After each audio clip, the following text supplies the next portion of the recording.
भारतीय समाज एवं सामाजिक न्याय के अंतर्गत आज यहाँ पर बताया जाएगा। तो क्या बताया जाएगा? तो यहाँ पर बताया जाएगा मानव संसाधन, कह सकते हैं ह्यूमन रिसोर्सेस। इसी पर आधारित पूरा लेक्चर रहने वाला है यहाँ पे। तो आइए शुरू करते हैं, इसके बारे में समझा जाए, इसका उद्देश्य, इसका महत्व, इसकी परिभाषा क्या है। मानव संसाधन, जैसा कि हम जानते हैं, आप सभी जानते हैं, मानव संसाधन का रूल। तो यहाँ पे मानव संसाधन एक बृहद अवधारणा है। क्या है? मानव संसाधन एक बृहद अवधारणा है। यह राष्ट्रीय अर्थव्यवस्था की विकास का महत्वपूर्ण उपकरण है। मानव संसाधन, ह्यूमन रिसोर्सेस। मानव संसाधन प्रबंधन की धारणा जो है व्यक्तियों अथवा मानव को अर्थव्यवस्था पर दायित्व से अधिक एक बहुमूल्य संसाधन के रूप में देखती है। यह एक व्यवसाय अथवा संगठन के कर्मचारियों और अधिकारियों आदि को उनकी दक्षता और कौशल अथवा योग्यता के परिप्रेक्ष्य में एक परिसंपत्ति के रूप में देखता है। मानव संसाधन विकास की धारणा के तहत यह मान्यता है कि व्यक्ति की योग्यता, कुशलता और दक्षता, नवाचारी प्रवृत्ति और जोखिमधारिता की प्रवृत्ति और अंतर्निहित क्षमता का प्रयोग कर उन्हें एक प्रभावी उत्पाद के रूप में बदला जा सकता है। देश और अर्थव्यवस्था की समृद्धि तथा विकास का मार्ग प्रशस्त कर सकता है। कुशल श्रम बल और विविध प्रकार की सेवाओं की आपूर्ति मानव संसाधन प्रबंधन के जरिए सुनिश्चित हो पाती है। पॉइंट मानव संसाधन। तो यहाँ पे मानव संसाधन प्रबंधन व विकास की रणनीति का ध्यान इस बात पर प्रमुख रूप से होता है कि व्यक्ति प्राप्त करने के उच्च स्तरों की मानसिकता से जुड़ सके, जिससे उसके कार्य निष्पादन में सुधार आए। निर्धनता, बेरोजगारी और भूखमरी जैसी समस्याओं का निराकरण कर व्यक्तियों को आर्थिक विकास की प्रक्रिया में सहभागिता करने के प्रयास को भी मानव संसाधन प्रबंधन की रणनीति के रूप में देखा जाता है। पॉइंट मानव संसाधन उत्पादन में प्रयुक्त हो सकने वाली पूंजी है। यह मानव पूंजी, कौशल और उनमें निहित उत्पादन के ज्ञान का भंडार है। विश्व में जितने भी विकास कह सकते हैं विकसित राष्ट्र हैं, उन्हें स्वास्थ्य और शिक्षा और कौशल विकास आदि पर फोकस करके अपने नागरिकों को मानव संसाधन में रूपांतरित करने का कार्य किया है, जो विकसित राष्ट्र हैं, जो उनकी तरक्की का मुख्य आधार भी है मानव संसाधन। इसलिए पूरे विश्व में अब यह धारणा लोकप्रिय है कि मानव संसाधन के अभाव में किसी भी राष्ट्र का सर्वांगीण और समावेशी विकास संभव नहीं है। एशिया में चीन, दक्षिण कोरिया और जापान आदि देशों ने मानव संसाधन के क्षेत्रों में अत्यधिक निवेश किया है, जिसका लाभ उन्हें मिल रहा है, इन देशों को मिल रहा है। आगे बात करते हैं पॉइंट मानव संसाधन। तो यहाँ पे जिस प्रकार एक देश अपने भूमि जैसे भौतिक संसाधनों को यहाँ पे कारखानों जैसी भौतिक पूंजी में परिवर्तित कर सकता है, उसी प्रकार वह अपने छात्र रूपी मानव संसाधनों को भी इंजीनियर, डॉक्टर और कुशल श्रमिक जैसी मानव पूंजी में परिवर्तित कर सकता है। समाज या देश को सबसे पहले पर्याप्त मात्रा में मानव पूंजी की जरूरत है, जो डॉक्टर, इंजीनियर, प्रशिक्षकों या कुशल श्रमिकों आदि के रूप में हो सकती है। यह तभी संभव है जब कोई देश मानव संसाधनों को मानव पूंजी के रूप में परिवर्तित करने के लिए पर्याप्त मात्रा में मानव पूंजी निवेश को प्रोत्साहित करे। भारत जैसे विकासशील देशों के लिए यह और अधिक जरूरी है, क्योंकि भारत की अधिकांश जनसंख्या युवा है, अर्थात भारत जनांकीय लाभांश की स्थिति में है। कुशल मानव संसाधन के अभाव में भारत की विशाल जनसंख्या लाभांश की बजाय आप यहाँ पे आपदा बन सकती है। आगे पॉइंट, आर्थिक विकास में जनसंख्या एक महत्वपूर्ण कारक है। मानव में तो यहाँ पे मानव से ही उत्पादन कार्यों के लिए श्रम की प्राप्ति होती है। यदि किसी देश में श्रम शक्ति कार्यकुशल है तो उसका उत्पादन सामर्थ्य निश्चित ही अधिक होगा। यदि मानव शक्ति का युक्तिपूर्ण उपयोग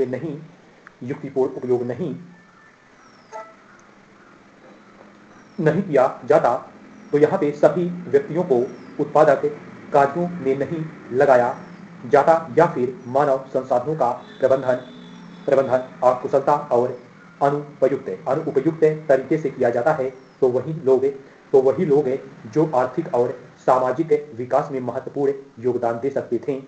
तो यहाँ पे अर्थशास्त्र पर कह सकते हैं, अर्थव्यवस्था पर बोझ बन जाती है। वस्तुतः मानव संसाधन विकास से ऊंची उत्पादकता का साधन है। अच्छी तरह से पोषित और स्वस्थ और शिक्षित और कुशल श्रमिक सर्वाधिक महत्वपूर्ण उत्पादक परिसंपत्ति हैं राष्ट्रीय देश की। इसी तरह कुशल मानव संसाधन का विकास गरीबी एवं भूखमरी में कमी का प्रमुख कारण बनती है, तथा इन कारकों में कमी से एक स्वस्थ समाज के गठन, लोकतंत्र के निर्माण और सतत विकास और सामाजिक स्थिरता में सहायता मिलती है। पॉइंट, वस्तुतः मानव संसाधन विकास और मानव पूंजी निर्माण के सामाजिक आर्थिक लाभों में सभी परिचित है। तो इससे सभी परिचित हैं। मानव संसाधन में वृद्धि के कारण आर्थिक विकास तीव्र होता है और देश के नागरिकों के जीवन यापन के स्तर में सुधार होता है। प्रति व्यक्ति आय में वृद्धि तथा समग्र राष्ट्रीय अर्थव्यवस्था की समृद्धि बढ़ती है। यह मानना तर्कसंगत है कि मानव पूंजी और आर्थिक समृद्धि परस्पर एक दूसरे को प्रभावित करते हैं। एक ओर जहां प्रवाहित उच्च आय स्तर मानव पूंजी के सृजन का कारण बन सकती है, तो दूसरी ओर उच्च स्तर पर मानव पूंजी निर्माण से आय की समृद्धि में सहायता मिल सकती है। भारत ने बहुत पहले आर्थिक समृद्धि एवं विकास और सामाजिक परिवर्तन में मानव पूंजी के महत्व को समझ लिया था। सातवीं पंचवर्षीय योजना में कहा गया था, एक विशाल जनसंख्या वाले देश में तो विशेष रूप से मानव पूंजी के विकास को आर्थिक विकास की युक्ति में बहुत महत्वपूर्ण स्थान देना ही होगा। उचित प्रशिक्षण पाकर एक विशाल जनसंख्या अपने आप में आर्थिक समृद्धि को बढ़ाने वाली परिसंपत्ति बन जाएगी। साथ ही यह वांछित दिशा में सामाजिक परिवर्तन भी सुनिश्चित कर देगी। तो यहाँ पे इसी तरह मानव पूंजी से केवल व्यक्ति ही नहीं वरन पूरा समाज लाभान्वित होता है। एक सुशिक्षित व्यक्ति लोकतांत्रिक प्रक्रिया में प्रभावपूर्ण भागीदारी के माध्यम से राष्ट्र की सामाजिक आर्थिक प्रगति में योगदान करता है। एक स्वस्थ व्यक्ति अपने अपने वैश्विक स्तर पर तथा आसपास से में सफाई और जागरूकता आदि के माध्यम से रोगों का संक्रमण रोक उन्हें महामारियों का रूप धारण नहीं करने देता। मानवीय पूंजी से व्यक्तिगत के साथ साथ सामाजिक हित लाभों का सृजन होता है।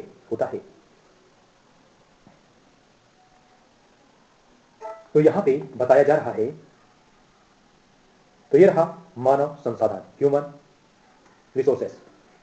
मानव संसाधन के बारे में बताया गया। अब इन्हीं के मानव संसाधन के अंतर्गत जानेंगे राष्ट्रीय युवा नीति 2014। तो इसके बारे में आइए समझते हैं क्या है ये राष्ट्रीय युवा नीति। ध्यान दीजिए, देखिए, तो राष्ट्रीय युवा नीति 2014 ये पॉलिसी जो है 2017 है। ये जो नीति है राष्ट्रीय युवा नीति 2014, इसके बारे में जानिए। देश की आबादी में युवा सबसे ऊर्जावान और सक्रिय वर्ग का प्रतिनिधित्व करते हैं। भारत दुनिया में सबसे अधिक युवा आबादी वाला देश है। इस समय चल रहा है 2026। अब देखिए कब तक रहता है आगे। यहां लगभग 65% जनसंख्या जो है, तो यहाँ लगभग 65% जनसंख्या और 35 वर्ष से कम आयु के लोगों की है। अभी स्थिति बनी हुई है इतनी। और देश की आबादी का 27.5% जो है 15 से 29 के आयु वर्ग में है। जनसंख्या का यह हिस्सा असीम अवसर प्रदान करता है। युवा पूरी तरह शिक्षित, कुशल तथा स्वास्थ्य के प्रति जागरूक हों और हर तरह से सक्षम हों ताकि वे अर्थव्यवस्था और समाज में उपयोगी योगदान कर सकें। पॉइंट, राष्ट्रीय युवा नीति 2014 का लक्ष्य युवाओं की पूर्ण क्षमता प्राप्त करने के लिए उन्हें सशक्त बनाने और उसके जरिए देश को विश्व में सही जगह हासिल करने में समर्थ बनाना। पॉइंट, इस लक्ष्य को हासिल करने के लिए नीति में पांच भली भांति परिभाषा यहाँ पे परिभाषित उद्देश्यों और प्राथमिकता वाले 11 क्षेत्रों की पहचान की गई है और यह नीति प्रत्येक प्राथमिकता वाले क्षेत्र में नीतिगत हस्तक्षेप का सुझाव यहाँ पे कर सकते हैं, सुझाव देती है। यह जो नीति है सुझाव देती है।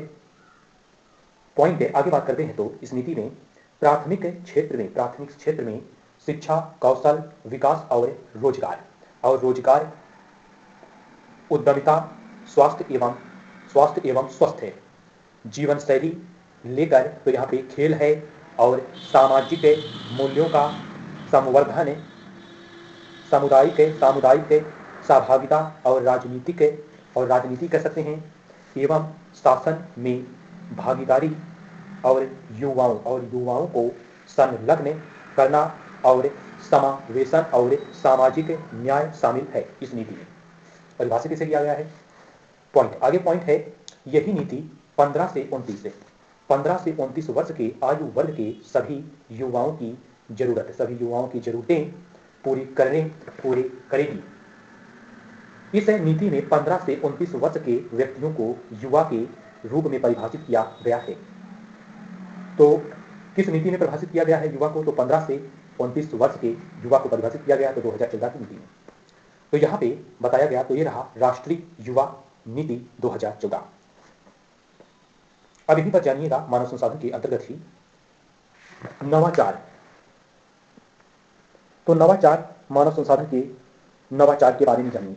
तो नवाचार, तो यहाँ पे नवाचार मानव संसाधन अथवा मानव पूंजी के निर्माण हेतु एक आवश्यक दशा है। नवाचार किसी एक विचार को एक वस्तु अथवा सेवा में परिवर्तित करने की प्रक्रिया है जो एक मूल्य का सृजन करता है और जिसके लिए उपभोक्ता भुगतान करते हैं। नवाचार में सूचना, कल्पना और पहल का तत्व शामिल होता है, जो विभिन्न संसाधनों में भिन्न-भिन्न मूल्यों को प्राप्त करता है और उपयोगी उत्पादक यहाँ पे उत्पाद के निर्माण की प्रक्रिया शुरू करता है। नवाचार पॉइंट, पूर्ववर्ती राष्ट्रीय ज्ञान आयोग इसके अनुसार नवाचार एक प्रतिस्पर्धात्मकता के बीच एक गतिशील पारस्परिक संबंध है। नवाचार प्रतिस्पर्धी माहौल में ही उभरता एवं विकसित होता है। नवाचार आर्थिक मूल्य एवं अर्थव्यवस्था तथा उद्यमिता की संस्कृति कह सकते हैं, कल्चर जो है, संस्कृति में नए रोजगारों का सृजन करता है। नवाचार प्रतिस्पर्धात्मकता में यहाँ पे प्रतिस्पर्धात्मकता से अपने संबंध के कारण नवाचार आर्थिक समृद्धि का महत्वपूर्ण कारक बनता है। उच्च स्तरीय प्रौद्योगिकी और अनुसंधान एवं विकास, जिसे R&D, इन विकासों में नवाचार के दो मुख्य स्रोत हैं। पॉइंट, वैश्विक तो यहाँ पे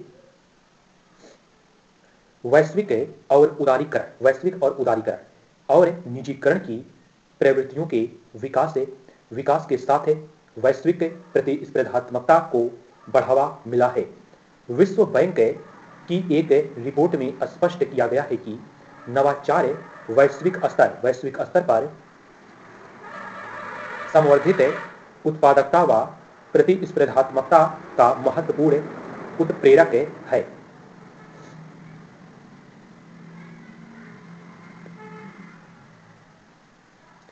आगे बात करते हैं भारत वर्तमान में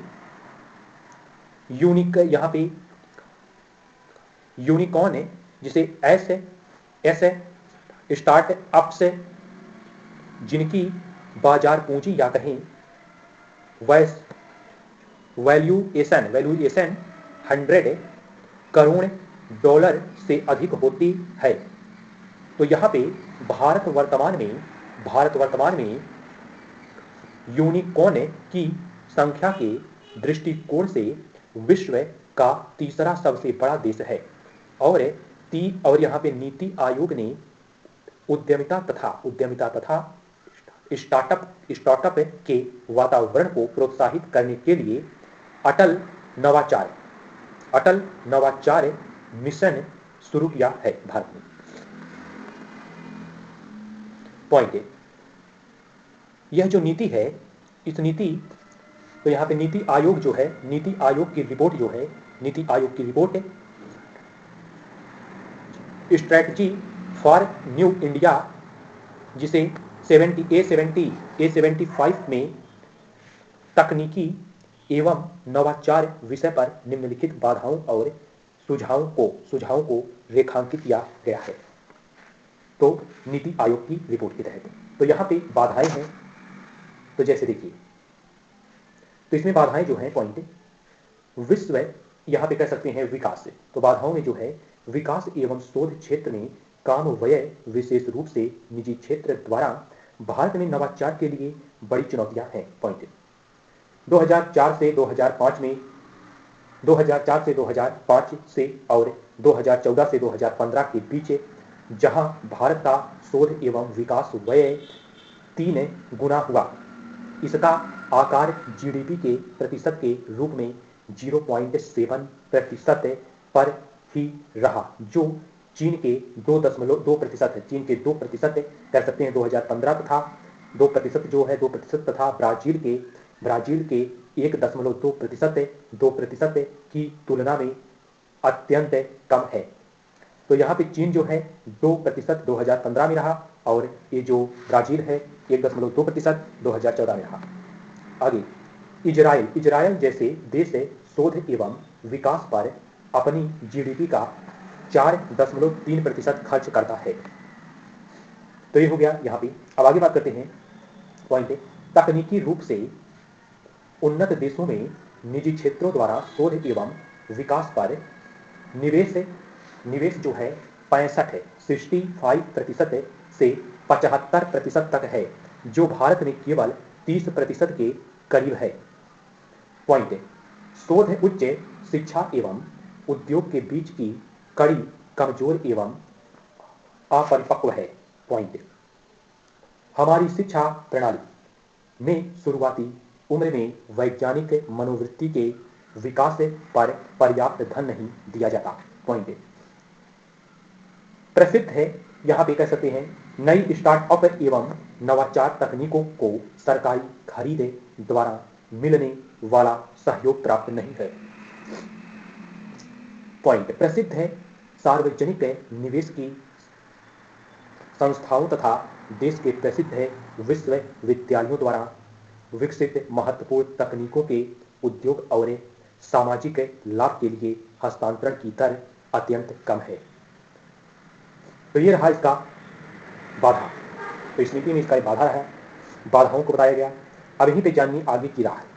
इसके आगे की राह के बारे में भी थोड़ा समझ लीजिए।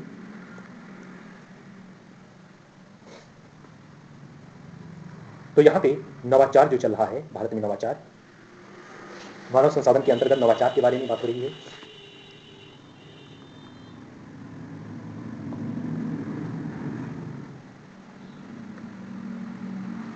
अब यहीं पे इसके आगे की राह, तो आगे की राह जो है इसमें विज्ञान के क्षेत्र में समग्र प्रबंधन के लिए एक मजबूत निकाय की आवश्यकता है, जिसका क्षेत्र वैज्ञानिक शिक्षा तथा वैज्ञानिक शोध एवं विभिन्न पहलों को निर्देशित करना है। पॉइंट, विभिन्न सार्वजनिक वित्त पोषित शोध एवं विकास तथा तकनीकी संस्थाओं जैसे DRDO और BARC और ICMR तथा ISRO आदि इनके तकनीकी संवर्धन और व्यवसायीकरण के लिए प्रत्येक संस्था जो है, संगठन, प्रत्येक संस्था में वैल्यू एडिशन सेंटर स्थापित किया जाना चाहिए। और यहाँ पर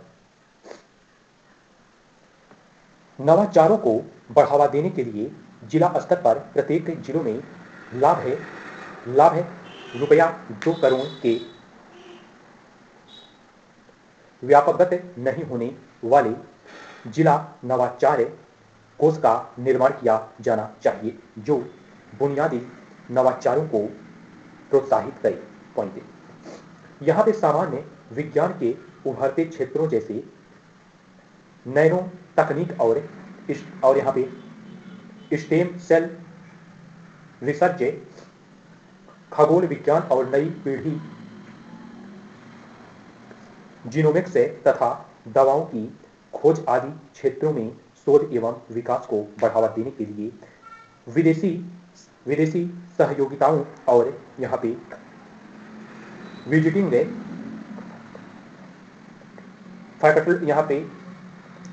फैकल्टी तथा सहायक वैज्ञानिकों आदि को शामिल करने की जरूरत है। और यहाँ पे कॉलेज एवं विश्वविद्यालयों में ऑनलाइन उद्यमिता विकास कोष तथा नवाचार एवं स्टार्टअपों को ऋण उपलब्ध कराने के लिए एक उच्च शिक्षा समिति के गठन की जरूरत है। तो आगे की राह की, भारत में अनुसंधान एवं विकास और नवाचार की प्रवृत्ति किसी भी देश का विकास और समृद्धि वहां के लोगों के विकास से जुड़ी होती है। इस लिहाज से यह जरूरी हो जाता है कि किसी देश के नागरिक कौशल विकास से युक्त हों, यहाँ पे और उद्यमिता एवं नवाचार की संस्कृति सही तरीके से विकसित हो और अन्य मानव विकास के संकेतकों में भी पर्याप्त मात्रा में उस राष्ट्र द्वारा ध्यान केंद्रित किया जाए। विकास के पथ पर कोई देश तभी तेजी से आगे बढ़ सकता है जब विज्ञान, तकनीक और शोध कार्य को बढ़ावा दिया जाए। नई पीढ़ी के लिए सूचना तथा ज्ञान आधारित परिवेश का निर्माण हो और विश्वविद्यालयों में शोध एवं अनुसंधान के पर्याप्त संसाधन उपलब्ध हों। पॉइंट 21वीं सदी नवाचार की सदी है। यह जो 21वीं सदी चल रहा है, यह 21वीं सदी नवाचार की सदी है। अतः विभिन्न क्षेत्रों में अनुसंधान एवं विकास तथा नवाचार को बढ़ावा देने के लिए सरकार अनेक कार्यक्रमों एवं योजनाओं का संचालन कर रही है। इस दृष्टि से राष्ट्रीय सुपर कंप्यूटिंग मिशन और अटल नवाचार मिशन, नैनो विज्ञान एवं प्रौद्योगिकी मिशन और प्रधानमंत्री कौशल विकास योजना और स्टार्टअप अप इंडिया तथा मेक इन इंडिया जैसे कार्यक्रम उल्लेखनीय है। इन प्रयासों का लाभ भी मिल रहा है।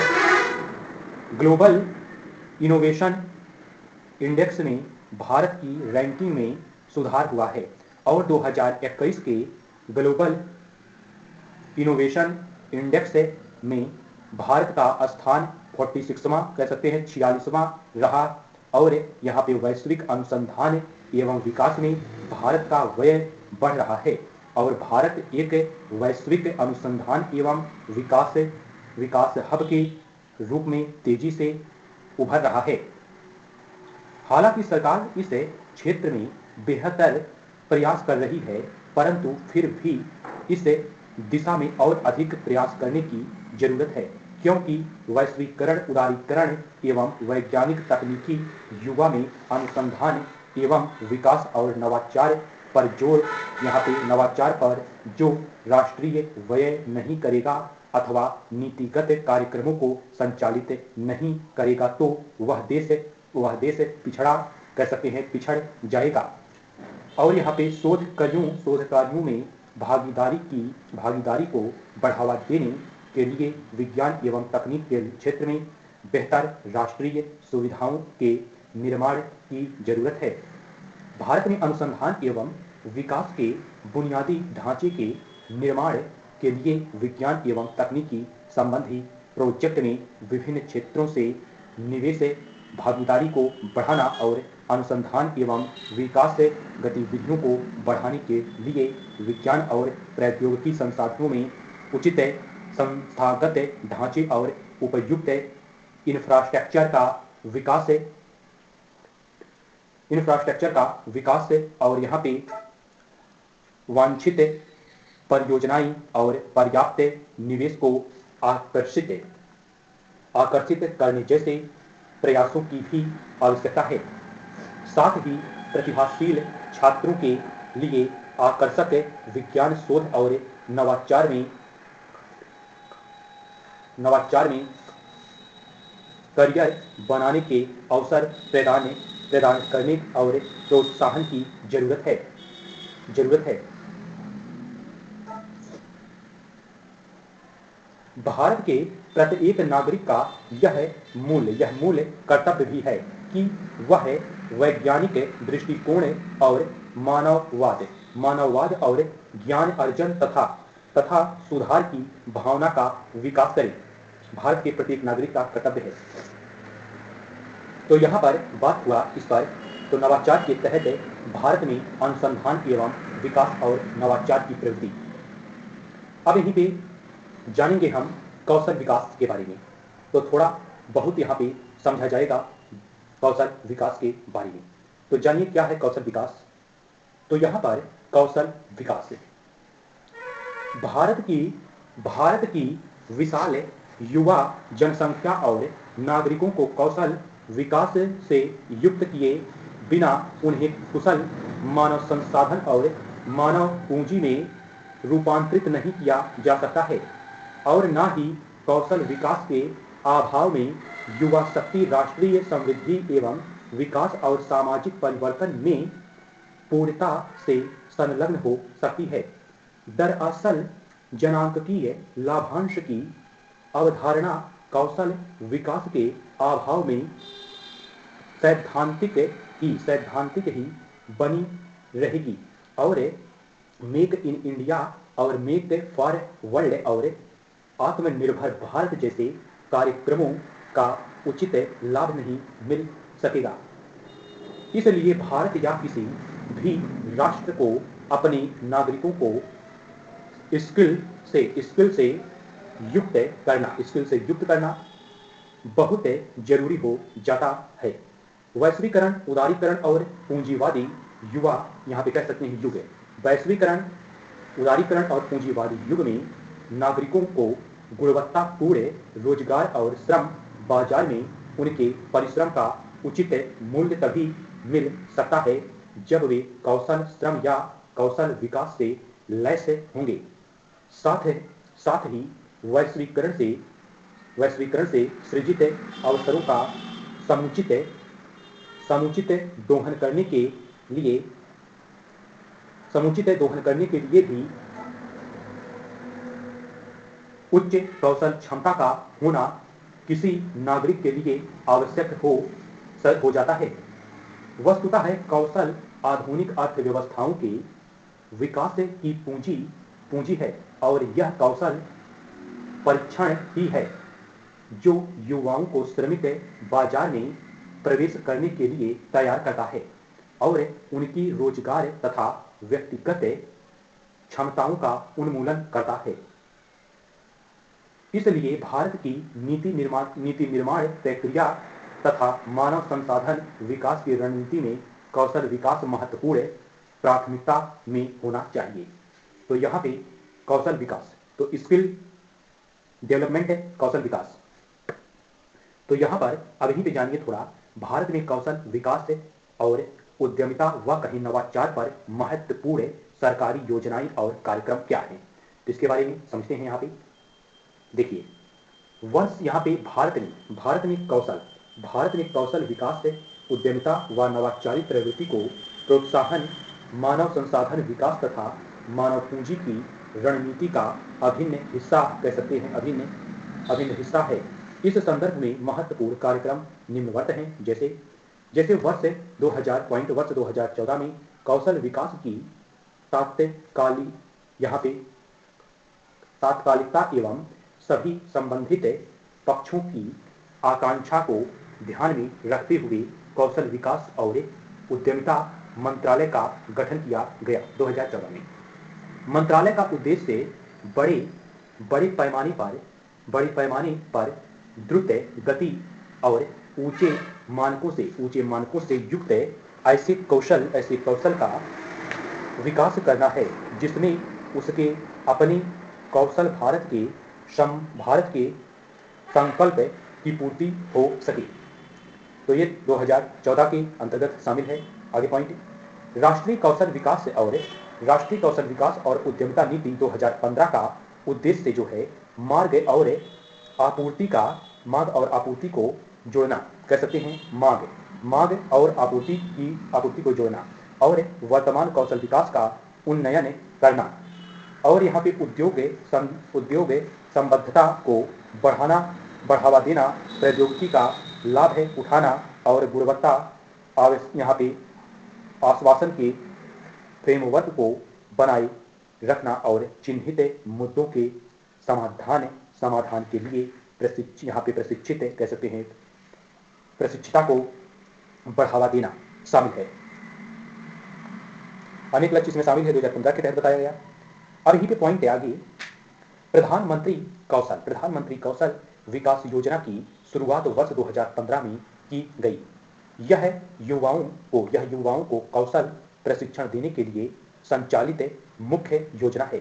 इसके तहत पाठ्यक्रमों में सुधार, बेहतर शिक्षण और प्रशिक्षित शिक्षकों पर विशेष जोर दिया गया है। प्रशिक्षण में अन्य पहलुओं के साथ व्यवहार और कुशलता और व्यवहार में परिवर्तन भी शामिल है। इस योजना के प्रमुख घटक के अंतर्गत लघु अवधि प्रशिक्षण, पूर्व सीखने की मान्यता और विशेष परियोजनाओं का संचालन, कौशल और रोजगार मेले का आयोजन आदि शामिल है।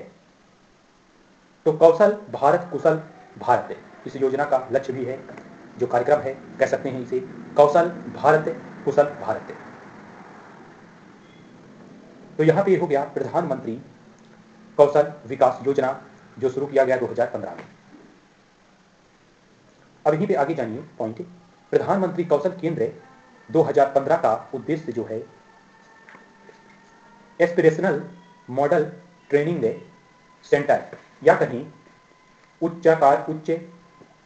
उच्चाकांक्षी आदर्श प्रशिक्षण केंद्र जिसे कहते हैं, तो प्रत्येक जिले में खोलना है ताकि गुणवत्ता और निरंतरता और उच्च कौशल तत्वों पर ध्यान केंद्रित करके कौशल वितरण प्रक्रिया में सभी हितधारकों को जोड़ा जा सके। तो ये रहा प्रधानमंत्री कौशल जो कार्यक्रम योजना है 2015 के तहत। अब यहीं पे आगे बताते हैं पॉइंट, राष्ट्रीय प्रशिक्षता संवर्धन योजना जो 2016 के माध्यम से नागरिकों को बुनियादी प्रशिक्षण के साथ साथ कार्यस्थल पर अंतः कार्य प्रशिक्षण व्यवहारिक और प्रशिक्षण दिया जाता है। तो राष्ट्रीय प्रशिक्षता संवर्धन योजना 2016 के तहत है। अब यहीं पे आगे बात करते हैं पॉइंट, संलग्न 2017 के तहत सभी कौशल प्रशिक्षण क्रियाकलापों को सम्मिलित करना और कौशल विकास कार्यक्रमों की गुणवत्ता में सुधार करना, उद्योग अपेक्षित प्रशिक्षण तथा मांग आधारित कौशल प्रशिक्षण क्षमता को सृजित किया जा रहा है। तो संकल्प 2017 के तहत। अब यहीं पे आगे बात करते हैं पॉइंट, राष्ट्रीय कौशल विकास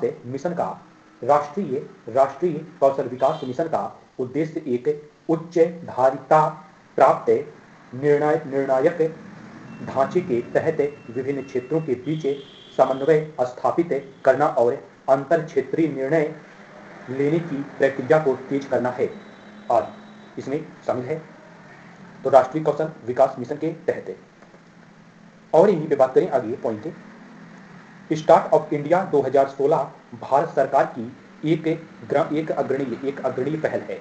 तो स्टार्टअप इंडिया 2016 में भारत सरकार की एक अग्रणी पहल है जिसका उद्देश्य स्टार्टअप संस्कृति को बढ़ावा देना तथा भारत में नवाचार और उद्यमिता के लिए एक सशक्त तथा समावेशी इकोसिस्टम का निर्माण करना है जिससे सतत और आर्थिक विकास की गति तीव्र हो सके एवं बड़े पैमाने पर रोजगार के अवसरों का सृजन हो सके।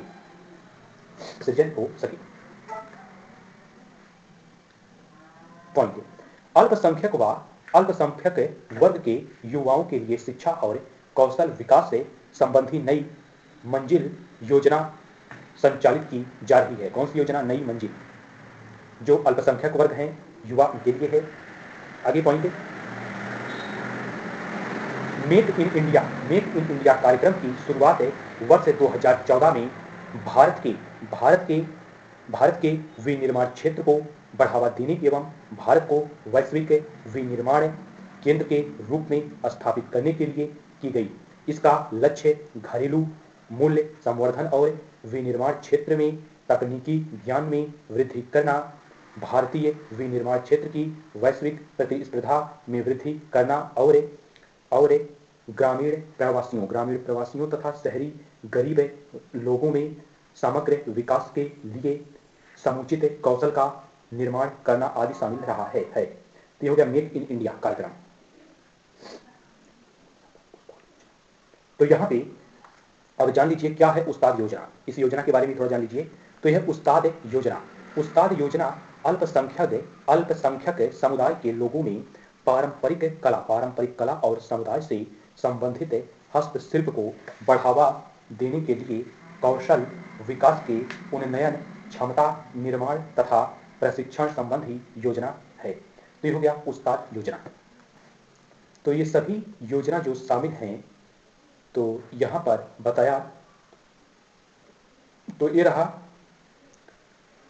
भारत में कौशल विकास से और उद्यमिता व नवाचार पर महत्वपूर्ण सरकारी योजनाएं और कार्यक्रम। तो यहाँ पे इसी के अंतर्गत इतना पॉइंट बताया, ये सारे कार्यक्रम इसी में शामिल रहे। और इसके पहले यहाँ पे बात किया गया जो रहा कौशल विकास के बारे में, स्किल डेवलपमेंट कह सकते हैं।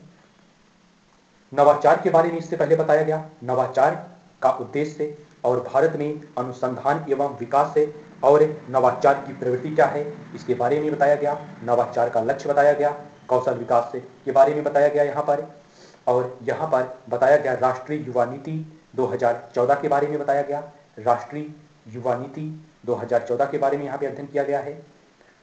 और यहाँ पर बताया गया नवाचार के बारे में तो पहले ही बता दिया गया था। और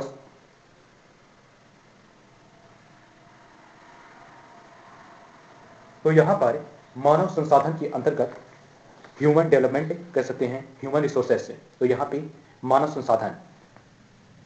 संसाधन के ऊपर आज का ये पूरा लेक्चर आधारित रहा है, जिसमें बताया गया नीति 2014 और यहाँ पे इनमें नवाचार के बारे में बताया गया नीति और इनसे जुड़ा हुआ अनेक महत्वपूर्ण पॉइंट यहाँ पे विशेष रूप से बताया गया। अब यहाँ पे बस इतना ही। अब अगले वीडियो में मिलते हैं अगले टॉपिक के साथ, अगले लेक्चर के साथ। जय हिंद, जय भारत।